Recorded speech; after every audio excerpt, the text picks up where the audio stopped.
গ্রামের নাম মুকসিদপুর। এই গ্রামে বাস করে রিমি ও তার বাবা মা। তার বাবা একজন গরিব কৃষক। দিন আনে দিন খায় তারা। একদিন হঠাৎ রিমি বাসায় আসলো এবং তার মাকে ডাকতে শুরু করলো। মা, ও মা, বাহিরে এসো, আমার খুব খিদে পেয়েছে।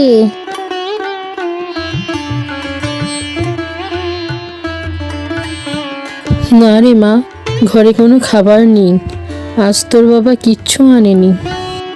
কিন্তু মা, আমার তো অনেক খিদে লেগেছে। তোর বাবা আসুক, আমি দেখছি কি নিয়ে আসি। ঠিক আছে মা, আমি ততক্ষণ কষ্ট সহ্য করে নেব। বাবা কখন আসবে তুমি জানো কিছু? চলে আসবি মা, একটু অপেক্ষা কর, তোর বাবা চলে আসলেই তোকে খেতে দেব। আজ বাড়িতে কিছুই নিয়ে যেতে পারছি না, বউ সন্তান না খেয়ে আছে। হায় ভগবান। কই গো রিমির মা, একটু জল দাও তো, এদিকে এসো, কথা আছে। হ্যাঁ, আসছি।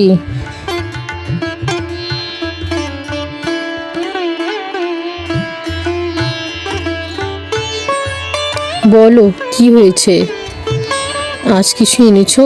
মেয়েটার মুখের দিকে তো তাকানো যাচ্ছে না, না খেয়ে মেয়েটা অনেক শুকিয়ে গেছে।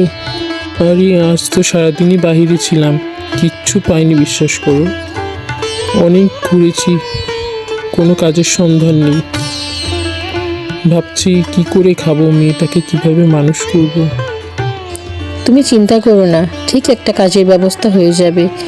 এখন তো আর চাষবাসের ভগবান মাথার উপর আছে, তিনিই দেখবেন আমাদের, চিন্তা করো না। দিন কেটে গেল, রাত নেমে এলো, সবাই ঘুমে ব্যস্ত, রিমিও ঘুমিয়ে আছে। হঠাৎ রিমি, রিমি, দেখো কে এসেছে, আমি পড়ি, ওঠো তুমি। রিমি, আরে কি তুমি? এত সুন্দর দেখতে তোমাকে, তুমি কোথা থেকে এলে? আর আমার ঘরেই বা কেন এলে? আমি তো চিনি না তোমাকে। আমি পড়ি, আমি এখান দিয়েই যাচ্ছিলাম, দেখলাম তুমি শুয়ে আছো, আর তোমার মা বাবার কথাও আমি শুনেছি। তোমরা অনেক কষ্টে আছো, তাই না? আমি তোমাদের কষ্ট কমানোর জন্যই এসেছি। তুমি ভয় পেও না আমাকে, আমি তোমার বন্ধু হতে এসেছি। সত্যি তুমি পড়ি? তুমি আমার কষ্টের জন্য এখানে এসেছো? আমরা অনেক গরিব জানো, দুদিন হলো বাবা কোনো কাজ করতে পারে না। আমি সবই জানি, তোমাদের দুঃখ কষ্টের কথা আমি সব জানি, এই জন্যই আমি এসেছি। আজ তোমাকে একটা জিনিস দেব, যেটা নিলে তোমরা অনেক ভালো থাকবে আর খুব সুন্দরভাবে জীবনযাপন করতে পারবে। তোমরা একদম চিন্তা করো না, ভালো সব সময় ভালো হয়।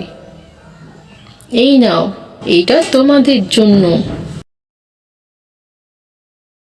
এই বলে পরী জাদুকরি টমেটো গাছ তাদের বাড়ির উঠানে দিল।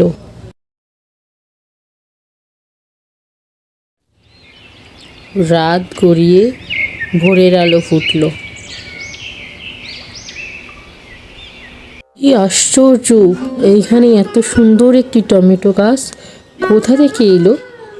আমি তো নিজের চোখকে বিশ্বাস করতে পারছি না, কি আশ্চর্য।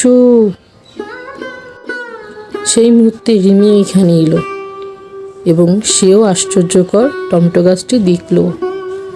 মা, মা, তুমি এইখানে কি করছো? এইখানে দাঁড়িয়ে আমি তোমাকে খুঁজতে এলাম। আর বলিস না মা, দেখ কি আশ্চর্যকর ব্যাপার ঘটেছে জানিস? আমি তো নিজের চোখে বিশ্বাস করতে পারছি না, সকাল সকাল এখানে একটা টমেটো গাছ দেখতে। আমি জানি মা, কাল রাতে একটা পরী এসেছিল আমার কাছে, সে আমাদের দুঃখ কষ্টের জন্য এই টমেটো গাছটা দিয়ে গেছে। জানো, সে অনেক ভালো। তাই নাকি? তাহলে এটা তো জাদুকরি টমেটো গাছ। আমরা তো তাহলে অনেক বড়লোক হয়ে যাব রে মা। আমরা খুব ভালো থাকবো এখন থেকে, তাই না?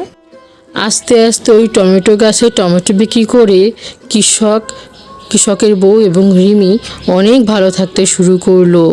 এখানেই গল্পটি শেষ হলো। বন্ধুরা, আমাদের গল্পটি আপনাদের কাছে কেমন লাগলো অবশ্যই কমেন্ট করে জানাবেন, আর চ্যানেলটিকে অবশ্যই সাবস্ক্রাইব করবেন। ধন্যবাদ।